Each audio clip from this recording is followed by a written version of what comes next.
welcome back everybody to your favorite competitive Pokemon Unite podcast. My name is Zoinks, this is Overdunk, and yet again I am joined by two of the most fantastic humans to ever touch a podcast microphone or the game of Pokemon Unite. Both and in this case, it's Doobsnacks and Bridget. Thank you so much for joining me yet again on this very nice day for episode 103. Holy moly, we're getting up there. Bridget, how have you been this last week? We had a great episode last week. I think we still got to put that up actually now that I'm thinking about it. But I hope you've been well. How you doing this week?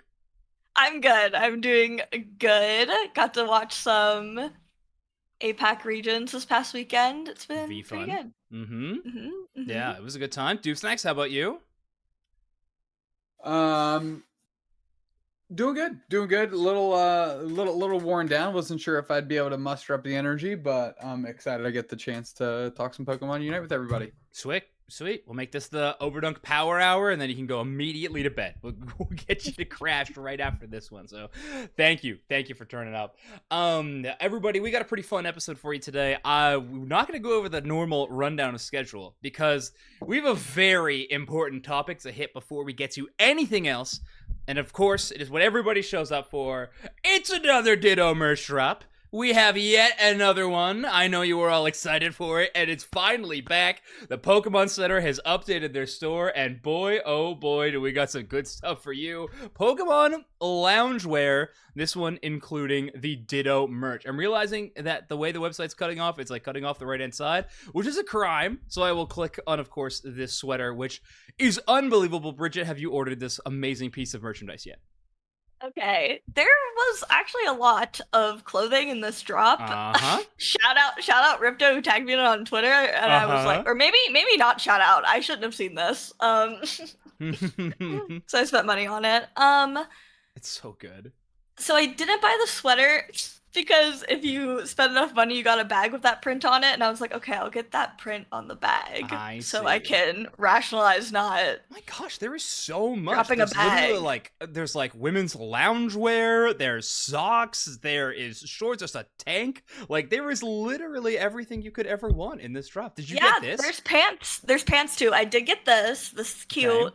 If you go down further, there's like kind of just like a plain pair of like pants. Yeah, and then they have like a little like Pikachu and Ditto patches on them. Yeah, I think those go crazy. Those kind of do. Oh my god. Wow. They really went hard in the loungewear. So that's good to hear. Everybody, Ditto merch drop. It feels like the year of Ditto merch drops. I mean, I'm not unhappy with the fact that we're doing a segment on it every episode, but it does feel pretty wild that we're doing one every episode. I really think they're listening. I think Ditto sales are up. I don't know why that is. Yeah. It'd be me. Yeah, they're like, wow, these are doing really well on Tuesday nights. I think we gotta keep it up. Awesome. Well, whoever at Pokemon Center is listening to our pleas, thank you very much, because Bridget is going to be looking fly, maybe even more than usual at NAIC this year. It's gonna be awesome. Gosh, it's so cute. The little Ditto and Pikachu combination, it's amazing. Doobsnacks, I know you probably haven't picked any of this up yet, but if you were to pick up one of these pieces of merch of the Ditto merch drop, which one's calling your name? This is very easy for me. It's actually the short sleeve lounging sweatshirt. It's actually the thing you were just on. I think it's the best. Oh, this guy, yeah. No, not the cutoff. That one with the sleeves. Yep. With the sleeves. Yep, that's the best one. Not close. This is very good. Yeah, the giant face in the top right-hand corner is awesome. Giving you the impression that the entire shirt is in fact Ditto is a great look. Big fan. Great. And if y'all are watching this live, the podcast being live recorded on Twitch, or watching it on YouTube later, you can actually see that we have some very exciting new emotes out of the channel. Thank you to Neo Cloudbuster for their amazing work, as always. We have Ditto with the cash symbols for its eyes. I'm trying to remember the actual names. We got Unite Mike's Ditto Money. We got Ditto Money. We got Mimi Cry. And we got Yeah. Yeah. A good one. It's pretty good. It's Sableye biting into a lemon and feeling the effects, and I love it a lot, actually. It's very, very good. Oh, and I didn't address this. Zoinks, I don't want to burst your bubble here. It's a piece of AOS energy, because the reference picture is a kid holding an apple. Oh, I see. Okay. Yeah. Huh. Definitely saw it as a lemon, but hey, is what it is. Cloudbuster CB, Zoinks doesn't know art, so feel free to. He did. He was the only one who messed up uploading the image to Twitter. So stunning. Wait, what? Oh no! This is the first time hearing that I messed something up. This sucks. Okay. Yeah. Well, CB responded to your thing. I was like, "Why is this all messed up?" Oh, did he? And I was like, "I sent him the right file. I don't know what he did with it." I've uploaded the file. All right. Well, okay, we forgive you. Sounds like you don't. All right, we're gonna be having a fun podcast episode here tonight. It'll just be me wallowing around in my shame. But folks, it has been a pretty exciting week in competitive Pokemon Unite. Not a lot going on for the North American and European scene. Still some great grassroots tournaments ongoing. Unite Battle Hub is currently in their second Elite Tour series of tournaments. So they're doing some qualifiers for North America and EU, and it'll all be coming to a conclusion. I believe this weekend is when the last chance qualifier and the finals happen. I'm going to be working that event, so you'll be able to hear my casting if you want to tune into some of that this weekend. If you want to watch some North America or some European Unite, be kind of cool. Feels like it's been a minute since we watched any of those teams compete at a high level, so I'm very excited for that. But this last weekend, Bridget, you mentioned it, we got to watch some APAC, watch some Korea, because those two regions, well, three regions really, had their conclusion to their series. APAC finished their LCQs for both APAC East and APAC West, and Korea had their regional final tournament. And we got some new teams added to the lineup who will be representing their regions at the World Championships. Bridget, do you have all those names that earned their spot on hand by chance? The LCQ winners in Korea? Was just about to pull them up. I know Onyx won. Onyx and then Rise, yeah. Onyx Rise. And then Onyx Rise was from APAC West, I believe. And then we had Zora Tigers Gaming from Korea. Oh, yeah. I should have remembered that. And then Isen Ayumento. I'm totally pronouncing that wrong. I guarantee it. With the APAC East winners. I only know that last one because I have it up on Twitter. But that's the only reason I was able to pull that last one. But yeah, some exciting games across the regions. When we were watching them live, I wasn't able to finish them all, but definitely going to be going back and VOD reviewing them a little bit. Doomsnacks, any thoughts on these three teams and their qualifier runs that you were able to witness? No.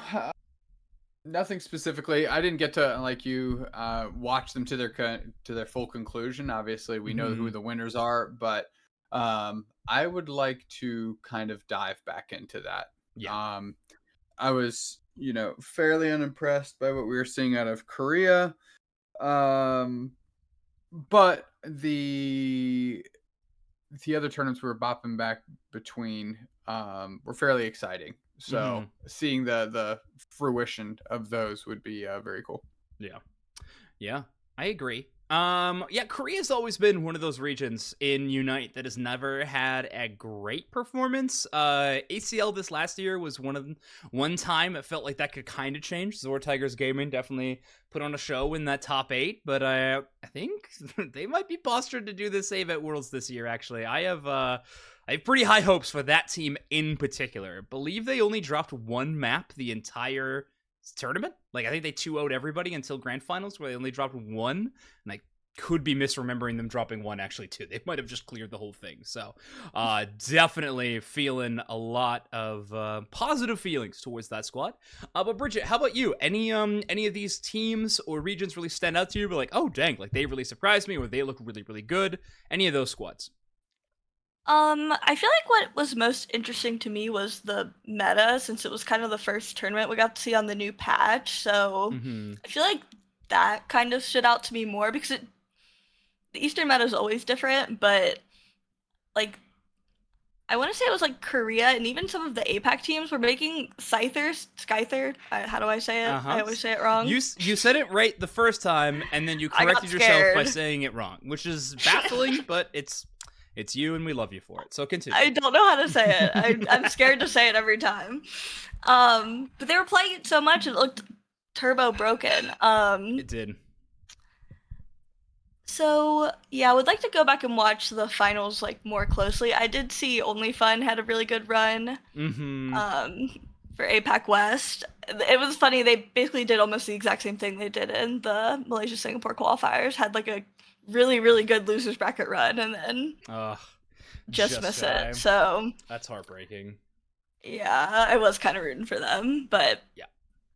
Yeah, they were a fun squad. Definitely a lot of players on there that a lot of people were familiar with. I know that was like Solo's team, so like a lot of that crew was really trying to play for that world spot. Like we said, coming just a little bit shy, which is a bummer. But we had Onik, Rise, who I believe are the same Rise Gaming, but it's like a collab or something of the likes there. But that squad, so that's gonna be Eeyore and that whole crew. Were able to qualify yet again in the LCQ this time around, but I do think that they looked really, really strong in this tournament. Definitely a team that I'm going to have to keep my eyes on, but I would definitely recommend people go watch the APAC games, because I thought they were really, really exciting. And it's LCQ time, so they were conjoining their regions again. We talked about it a few episodes ago, but basically within those regions for qualification, it was a little bit different this year, where basically there were subdivided regions competing within their own region to try to get a world spot. But then for the LCQs, it was all those smaller subdivided regions combined together into two big divisions to play for one slot each. So pretty cool finish. There is English streams up there too if you want to hear the English commentary. I know it was like JJ and Permasneeze and Moonboy on like one crew, and then it was like Danilee and that whole crew on the other side. So really just having some great commentators there as well. So cool spots to see it. But I do think the metagame is the most interesting thing that we wanted to talk about between these regions, Korea, APAC, and other APAC, which I think is pretty cool. Phalanx was still not available for this tournament, so that is a bit of a bummer still. That Pokemon was not allowed a competitive play quite yet. We're still going to have to wait until NAIC, I suppose, to really see that at a UCS stage. Well, no, I guess Japan will be the weekend before, and I think Japan will have Phalanx available. I don't know why they wouldn't. But anyway, that'll be the first time we got to see. But we got a lot of crazy stuff. You already mentioned the Scyther, Bridget, but I put it in the stream title. Cramorant was everywhere. Now, in Korea and in both APAC regions, Cramorant was seen so much. People loving the duck again. And every build, I think we counted, the only thing I think we weren't seeing was like a lot of surf builds, but we saw Surf Hurricane, we saw Dive Hurricane, and then of course we saw a lot of Dive Air Slash as well. It was really, really interesting to see players like just wanting to experiment so much with that Pokemon. We even saw some Tyranitar too, which was pretty cool, and some bands of it, which felt wild, but we're here. Dupes, next, how about you? Any Pokemon that really jumped off the page when we were taking a look at them? Yeah, it has to be Cramorant for me. Cramorant looked very, very solid. I think it was being played particularly well. I'm not fully sold on Tyranitar just yet. Okay. I think I mentioned during the stream that particular day, that was it Saturday, whenever it was, Friday, who knows, I'm lost. But that Tyranitar is actually like a pretty sick gutter pick, or could even be like pick number 4 based on how the other teams drafts. I think it's like an amazing end boss counter pick. But I think if you grab it too early, there's some really good Pokemon that you just naturally want in your composition that are just generally good, that kind of ice it. Any wall generator is pretty stressful for it, right? And there's plenty of those running around. So things like that, I think, can really throw a wrench in their plans. But it is exciting to actually have it be potentially viable, and maybe you won't catch like huge L's anytime it's played on stream. Yeah.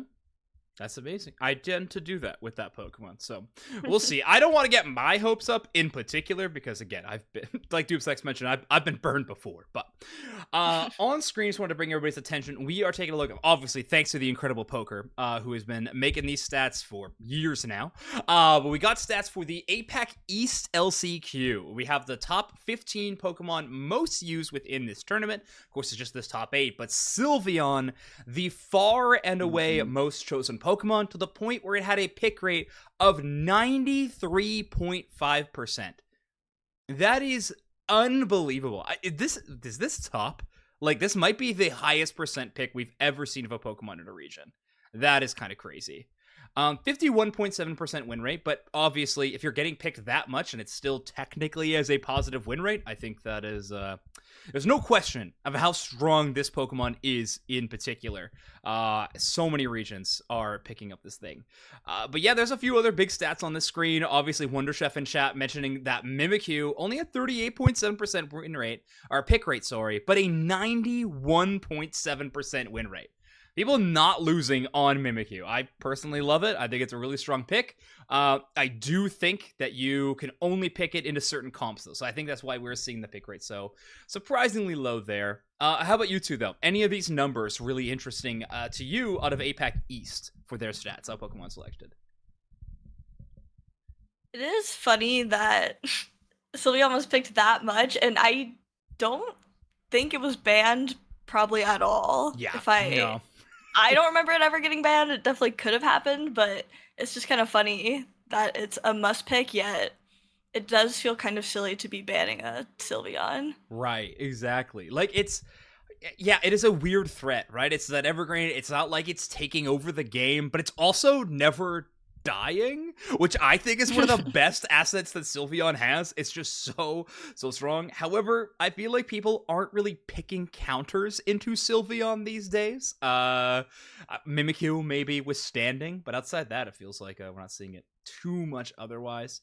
Other than that, I don't think there's anything that really surprises me. Maybe Slowbro only having a 37% win rate. That defender just really feels out meta'd a little bit these days. I don't know. Trevenant, and when you have Trevenant, Crustle, and Umbreon, like, I just really don't know why we're going down the Slowbro well anymore. Even into specific matchups, it's like, man, yeah, Slowbeam's really good, but so is Woodhammer.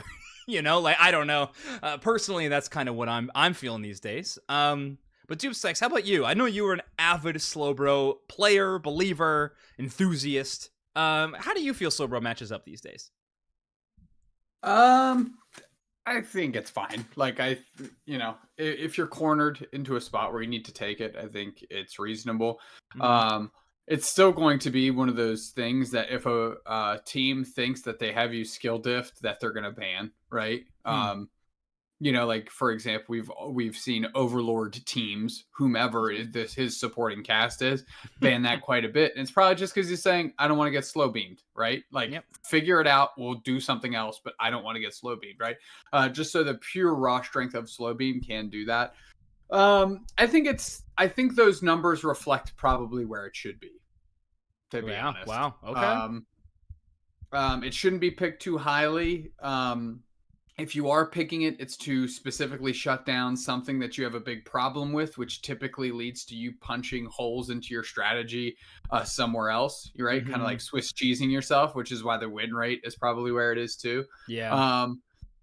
I think this is kind of where Slowbro was always supposed to be in the meta, right? Like, serve like niche purposes, corner cases is always like a tier 0, level 0 gut check to what's going on, right? To these super strong Pokemon. Yeah. And if there's something that's radically oppressive that rises up, that's like not necessarily high utility like Sylveon, but like whatever, just to invent an issue here. We'll say like a Zacian-esque character comes out, right? Just from that raw strength. Yeah. Then all of a sudden Slowbro is going to start going back up, and because that's what it does, right? It's the counterbalance. So and it's got a great early game. I think that's one aspect that people don't discuss too much about Slowbro is, like, in a game or a timeline right now where Trevenant and Umbreon are at the top of every list, like, Slowbro is outpacing them every single time. However, that's never really felt like a big factor. Bottom path is pretty tame these days. We're not seeing a lot of ganks towards it. It's like, oh well. I mean, by the time any action happens down there, both our bot path attackers are 7. Like it's whatever. Right. So the early game isn't a huge deal for those Pokemon. I mean, then we'd maybe see more Snorlax if it was, but I think remissed. But. I think you can make the argument that since it hasn't been touched in so long, it's actually like serving its exact purpose at the right power level. So I'm like pretty content with where Slowbro is. Yeah. Long story short. Okay, sounds good. So yeah, maybe a little bit weaker compared to the other tanks, but it's because it's a niche role, it can fill that spot. I think that's totally fair. Yeah, I think the other picks that I wanted to we talked so much about Cram. It did have a negative win rate and a 41% pick rate, which is extremely high. It is a Pokemon that is pretty easily countered. Oh, actually, I've sort of jumped immediately back to Slowbro for a moment. One thing we don't talk about, or we talked about a lot when watching the APAC games, APAC, East and West, love Telekinesis Slowbro. Love Telekinesis Slowbro, which I think all three of us can all agree that we think that Amnesia is the better build. So yeah, seeing so much Telekinesis Slowbro maybe paints the picture of why it's got a less win rate. Potentially, but that's what I'm thinking. Yeah, Elga's down the list a little bit more, but I thought. CSE was bringing the smoke about Telekinesis on Saturdays, and it's like the best thing moving. Wow. Well, I don't agree. 37.5% win rate. So. We'll see. I don't agree. that could have been a 92% win rate, and I'd still not agree. Well, okay, then you got to start. Maybe you got some biases going on if that's the case. All right. The one thing I thought was really interesting, and this happened in both APAC regions in particular, Blissey rising to the top of the charts, which I think this Pokemon's so good right now. I love Blissey. Blissey, Eldegoss feel amazing. Hoopa in 9th place in pick rate. It is one of those supports that tends to get banned more than any of the other supports, but a 29% win rate or pick rate and a 44% win rate. So Hoopa stock's down quite a bit in this tournament. Bridget, any opinions towards? I think it's kind of interesting. Obviously, ladder win rates are much different, but I'm pretty sure Hoopa has like a top 5 win rate on ladder right now. It's goated with the sauce. So that's really, I mean, it's still like, I don't know, like top 20, I guess, pick and draft, but yeah, obviously very much outshined. Yeah, Blissey, yeah, that makes sense. Dang, this is crazy. I like going to some of the deeper poker stats just because I find it fun a lot of the time. Eason had a few really incredible players. Sent one of the first and foremost players on Eason. 115 KOs throughout the tournament. Obviously, the more games you play, the more KOs you're going to earn. That stat is tough to find sometimes. However, if you go to Mike Ross, who's like the first player on the next team, had 50. So, like, over double the amount of KOs. Like, this team was cooking. A very, very aggressive squad. Fun to watch. Played a lot of Masquerada. Played a lot of Gyarados, I believe, as well. So, definitely a player to watch outside of that team. I think it's gonna be cool to see that. Let's see if we can find the Korea stats as well. That was APAC East. Pretty sure Poker put up the Korea ones. Let me scroll and find those. Here we go, Korea Regional. All right. So, wow, very different stats. Sylveon all the way down at 9th place on this list. Korea definitely has their own metagame. That 20 picks of Cramorant. Cramorant 20 times. 58.8% pick rate. That is, I mean, that's where we're getting these stats, right? This is where we are paying attention to Cram. Because, oh my word, this region loves this Pokemon. I'm getting the sense that my co-hosts don't love this Pokemon. How do we feel? do we feel, Bridget, do we feel that Cram is actually good, or are the adjustments to Cram just fun and exciting to play around? I do think it's good, but it's hard for me to tell. Okay. Because there's really not... It doesn't seem like there was much Inteleon being played. Didn't make the list. Leafeon was at the bottom of this list. Hilarious. I think I got banned a lot. At 7 picks. So I did see at least one Inteleon game in Korea. Like, I think it was just once. So probably just a couple of times, but a lot of Mew, a lot of Espeon.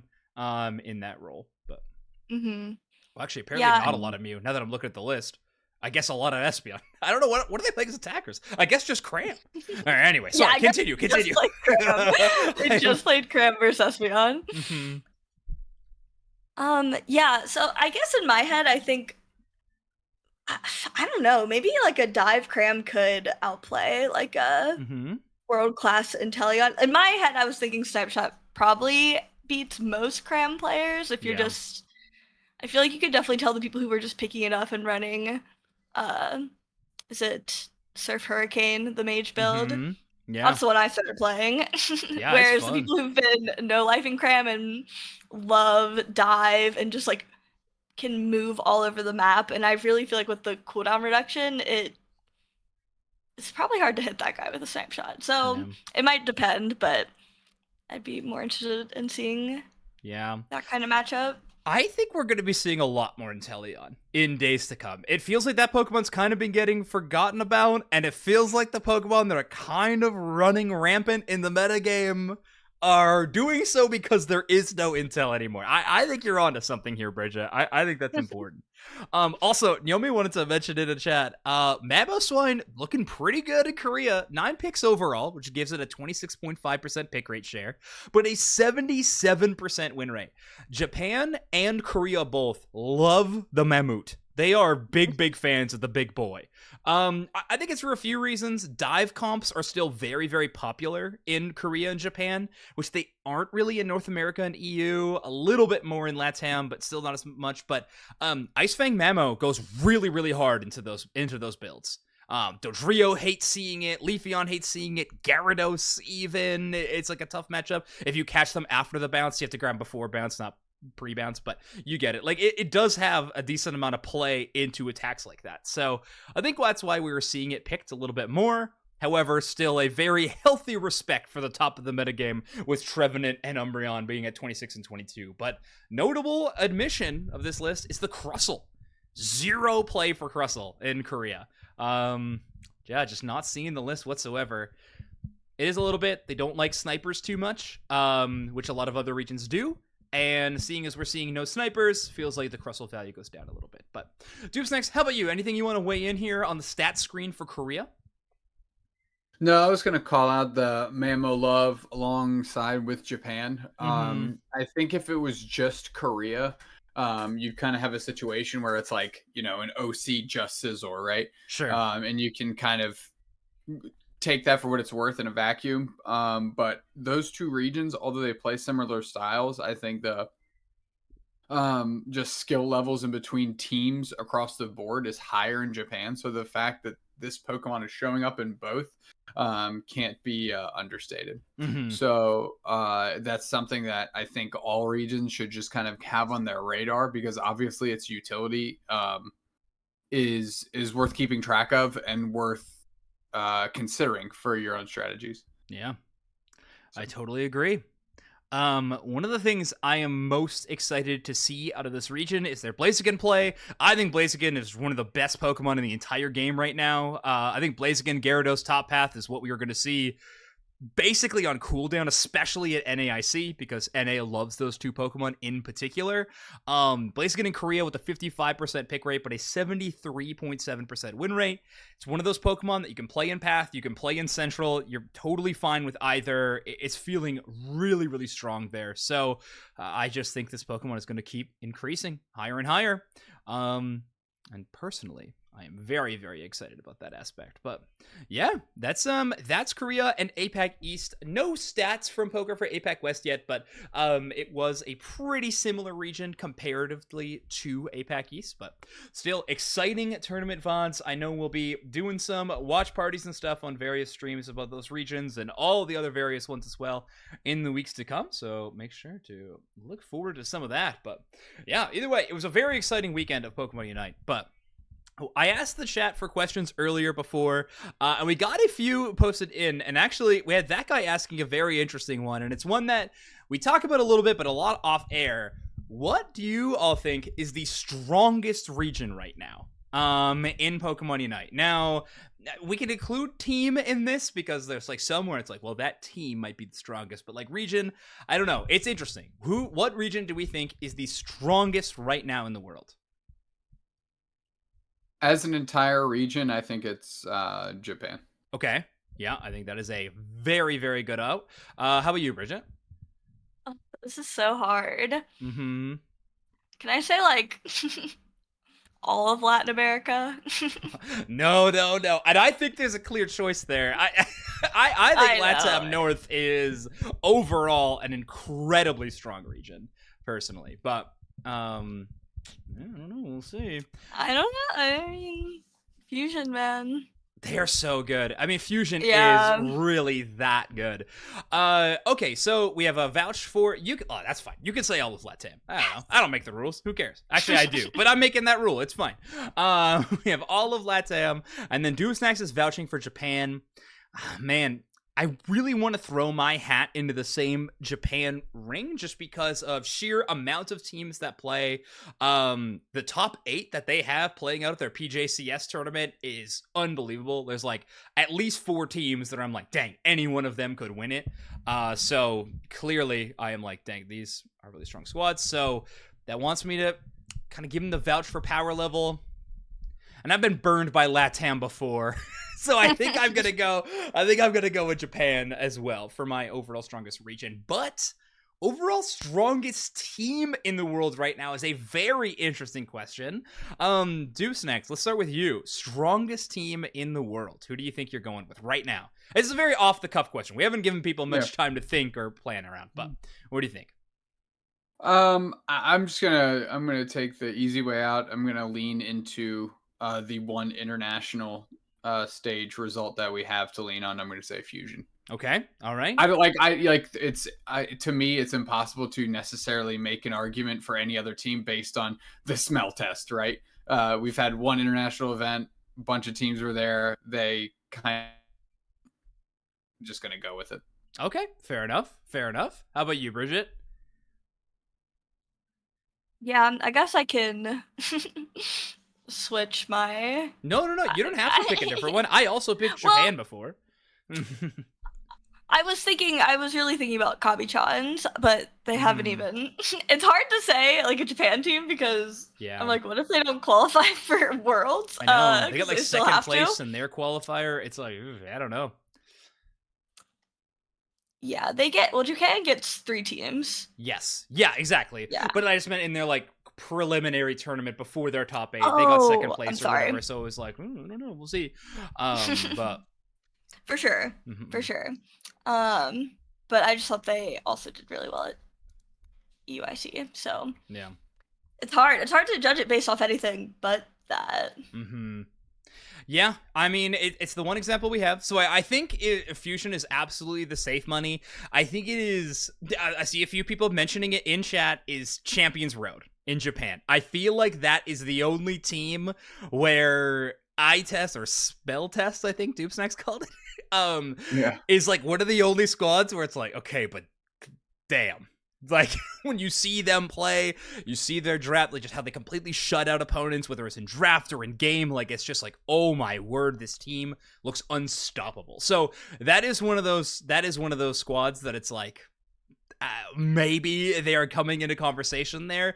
When PJCS happens, it will be very, very interesting. But like, if you're the top team out of many people's top region vouch, that is a lot of wind beneath your sails headed into the World Championships, in my opinion. But yeah, I think there's a lot of exciting teams headed to Worlds this year. We already know so many of them. We're only missing Japan and North America, but there's a lot of teams that I think we could vouch for having a chance to win the World Championships. Obviously, we've already talked a lot about Fusion, Kabi-chan's or Champions Road, both in Japan. I think JSV, who's also in Japan, is also a really, really strong team who's got the potential, but let's wait till Japan even finishes their qualifiers. There's a few North American teams that are extremely strong. I think we kind of got the big 3 in NA that we're all like, they have a chance to go extremely far in bracket in the World Championships. So now it's esports, now playing at their top level. I don't know. Rework, Respawn, E7 Janus, like there are so many good squads. Do any of you have a sleeper pick that you're like, maybe not even sleeper pick, but just, all right, this is the top team, but like, I think this team could do it, or at least get top 3. Any of those in consideration. I just named a bunch, but I think my like pocket pick is gonna go back to Latam because I always go back to Latam. I think E7 Janus can definitely make a run. They won their regional. They beat some incredible teams to do it. I don't know. I'm feeling very high on that squad. How about you? Deuce next. Let's go with you. It's a very great question. Hadn't particularly thought about it too much. I think Shin Rude is a great shout. Yeah, that's a good team. Yeah. You know, when that team is clicking, they are very tough to beat. They've taken a lot of teams to the wire.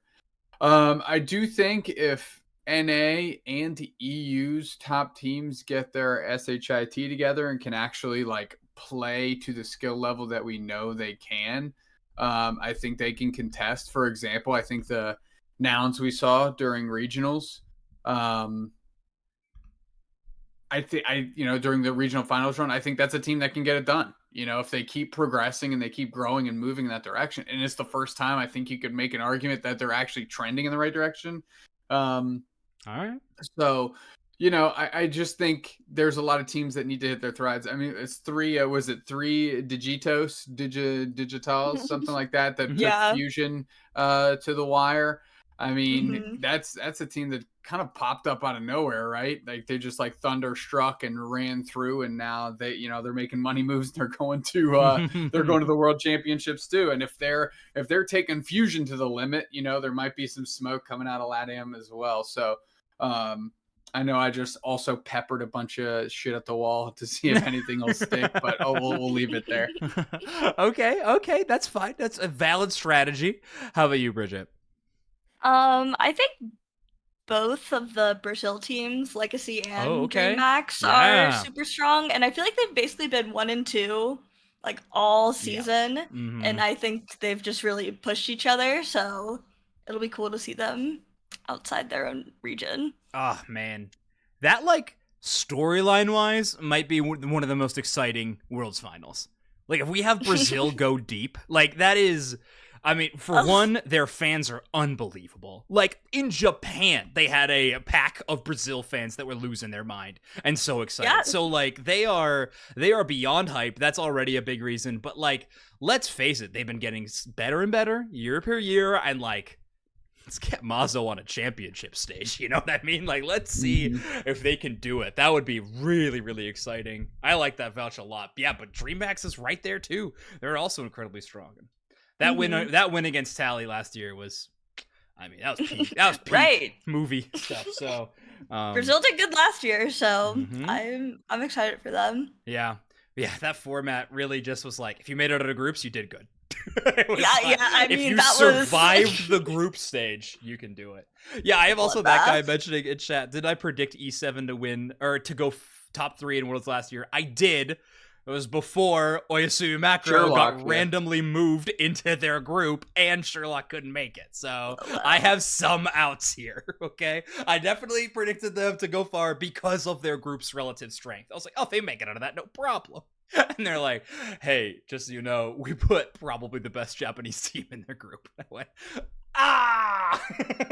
so close. No. I'm doomed. My emblems or whatever you could do. I hope they do that again, by the way. That was really fun. They'll like predict the world's teams in game, in client. Oh yeah.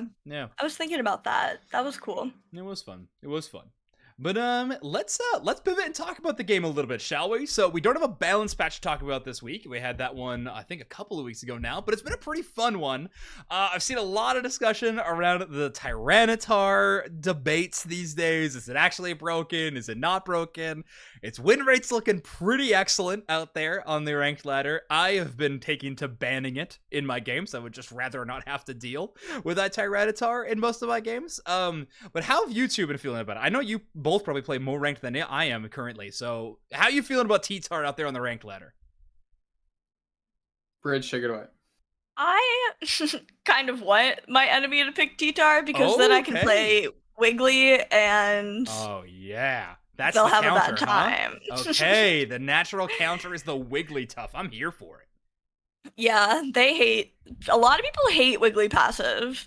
A lot. Everybody hates it. Yeah, it's 100%, Bridget. Keep that in mind.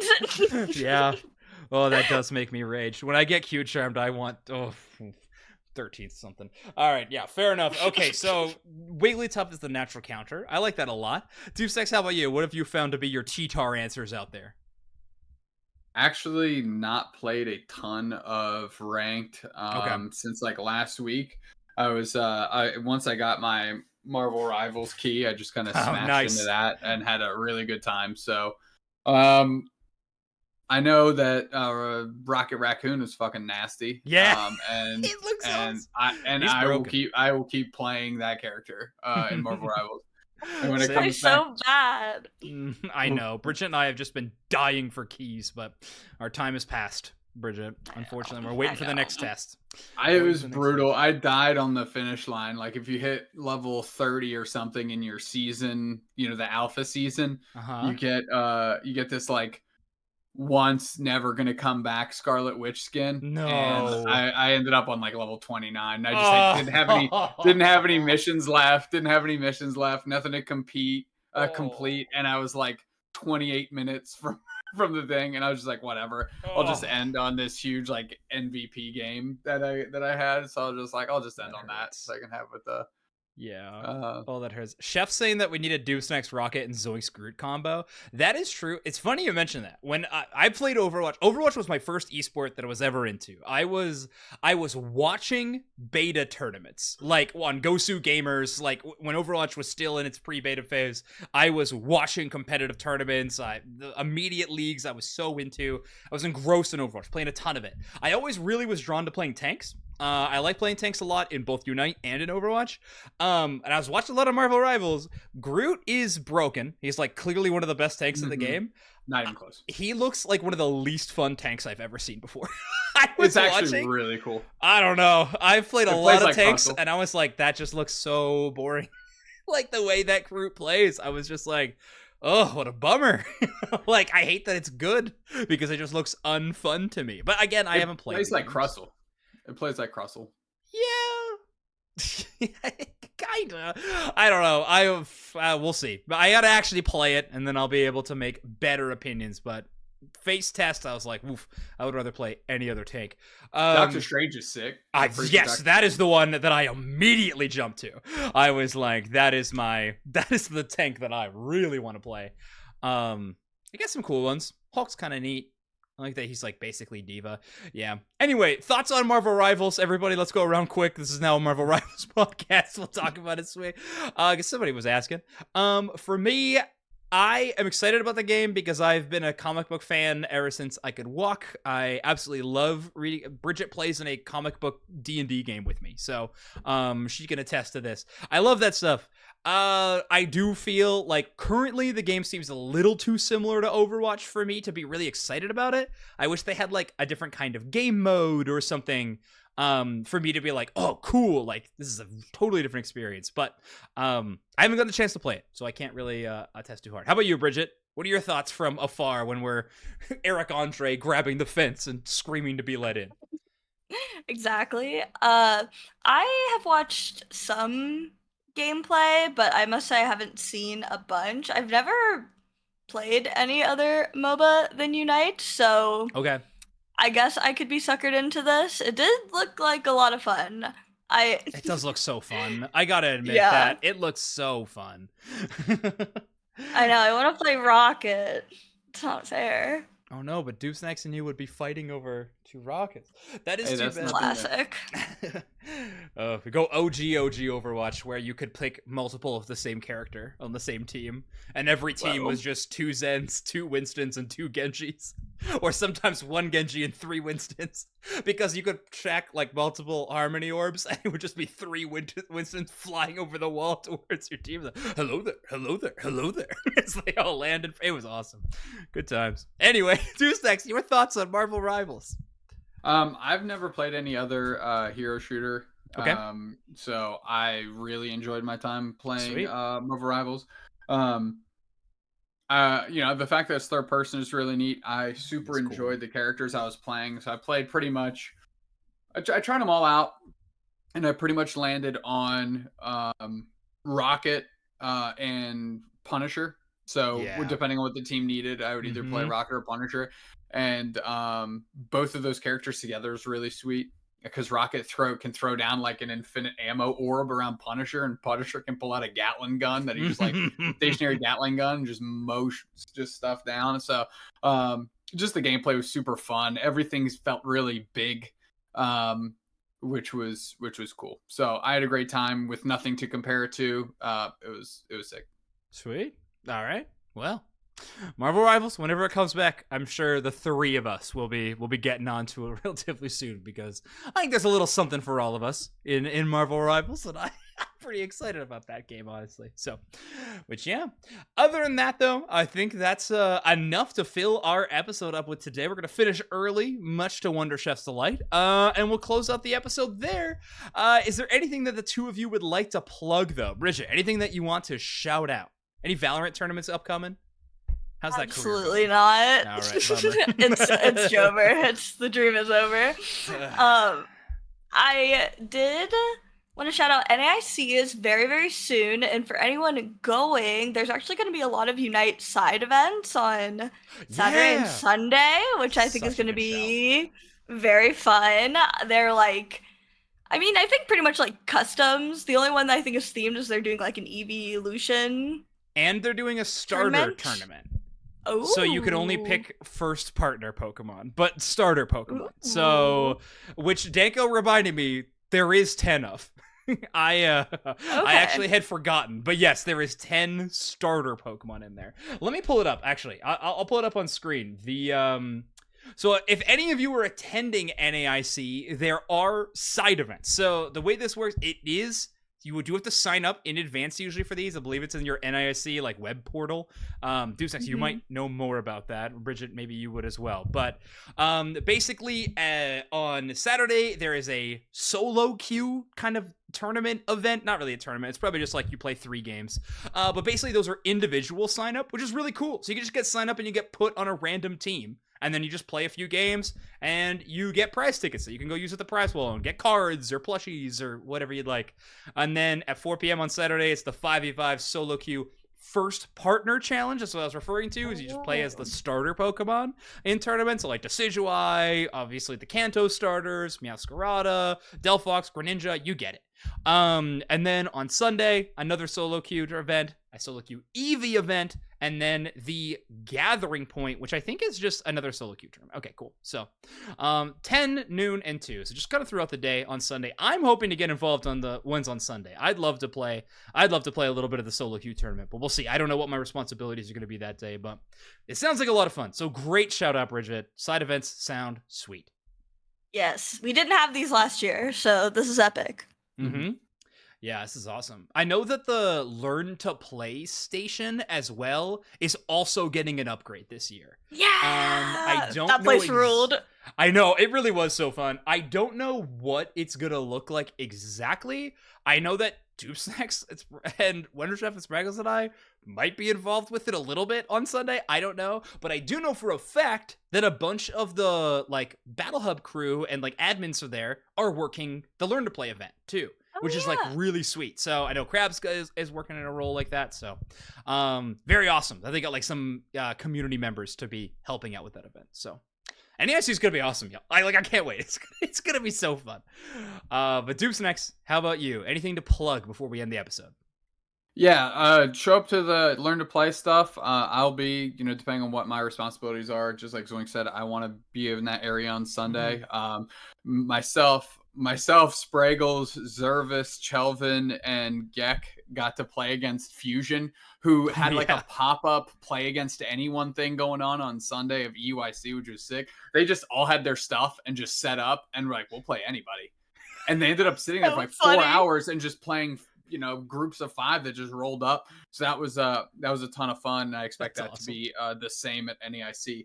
I will probably be posting on Twitter. There's like this 4-row. There's like a pizza place and there's a couple bars around it that are all in a row, like a block and a half.